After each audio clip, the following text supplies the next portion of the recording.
حبايبي الحلوين، اهلا بكم سنة 5 الحلوين. هناخد الاختبار الخامس من سلاح التلميذ الدراسات الاجتماعية، صفحة 240. يلا بسرعة. اول مدينة مزدحمة بالسكان عندي هنا الجيزة. تمام. محافظة اللي فيها عدد سكان في الحتة ديت يبقى مرسى مطروح. اللي على ساحل البحر المتوسط عندي الاسكندرية. تمام. عندي ده البحر الأحمر، طبعا نهر النيل. معركة مجدو كان القائد بتاعها تحتمس الثالث، وكان بيأمن حدود مصر. أما حرب أكتوبر ما تنساهاش، كان القائد بتاعنا الله يرحمه محمد أنور السادات.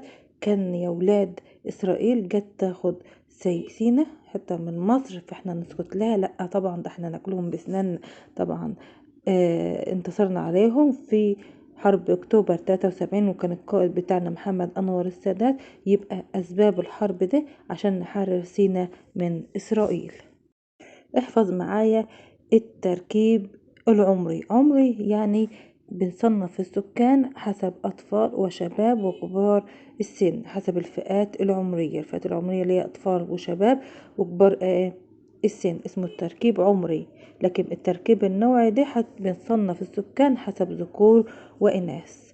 طبعا أول ما تشوف الضرايب يبقى دي على طول حساب، ضرايب فيها أسئلة ومش عارفة يبقى دي علم الحساب. البورصة يا ولاد أول ما انشأت، البورصة انشأت في الإسكندرية، وبعدين نقلوها للقاهرة. يبقى انشأت ثاني بورصة في مصر فين؟ في القاهرة.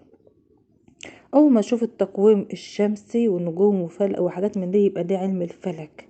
تمام. بطالمة يبقى بطليموس الأول، يبقى أسس دولة البطالمة بطلميوس الأول. ماشي. الإله مين اللي يرأس محكمة الموتى عند أوزوريس؟ الإله أوزوريس. تمام. المصري القديم كان بيتصم بالحب، الناس بيحبوا بعضهم.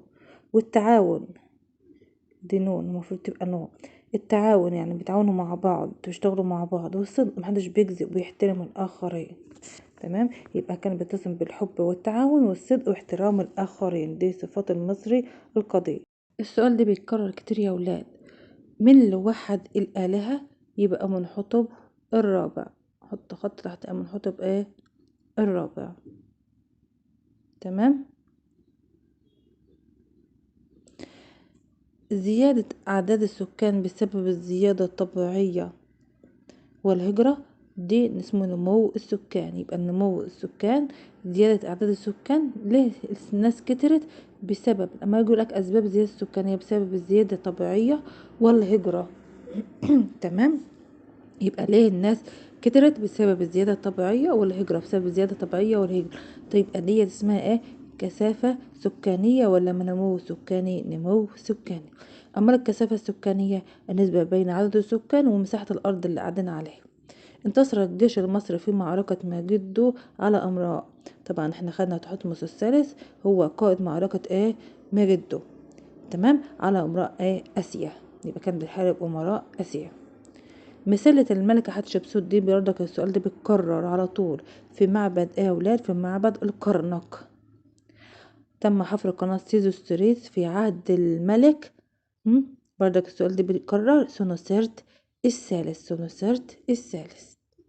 نيجي للسؤال رقم ب. النتائج المترتبة على مشكلة الزيادة السكانية. يعني ايه النتائج المترتبة على؟ يعني ايه اللي هيحصل لو الناس زادت؟ طبعا احنا قلنا اسباب الزيادة السكانية الهجرة والزيادة الطبيعية. طيب دي حاجة، دي سؤال. اما اجي اقولك ايه اللي هيحصل بقى لو الناس كترت؟ هيحصل تلوث. تمام. هيحصل قلة في الموارد وقلة في الخدمات والتعليم الصحة. تمام. طبعا السؤال ده بيتكرر. السؤال بقى رقم 4 يا ولاد. قصر الملك طبعا مزخرف ومتسع. منازل كبار الكهنة طبعا في حجرات كتيرة لأنهم كانوا بيشتغلوا بالتجارة، وفيه مخازن للحبوب. منازل العمال بسيطة وتتكون من طابق أو 2. السؤال رقم ب. العلاقة بين مناخ مصر والنقوش في معابد المصريين. يبقى عاوز أقارن بين مناخ مصر ايه العلاقة بين مناخ مصر والنقوش؟ مناخ مصر كان معتدل، فده ساعد على حفظ النقوش إلى وقتنا الحالي. وبكده يكون انتهينا من اختبار الخامس بكل بساطة مع قناة تعلم ببساطة ومرح، دراسات اجتماعية للصف الخامس ابتدائي. يا رب تكبروا القناة تكبر بيكم وليكم، ويكون عند حسن ظنكم. بالتوفيق للجميع. كبروا القناة باللايك المتين والكومنت اللذيذ بتاعكم، وحط لي اشتراك. إلى اللقاء في درس جديد.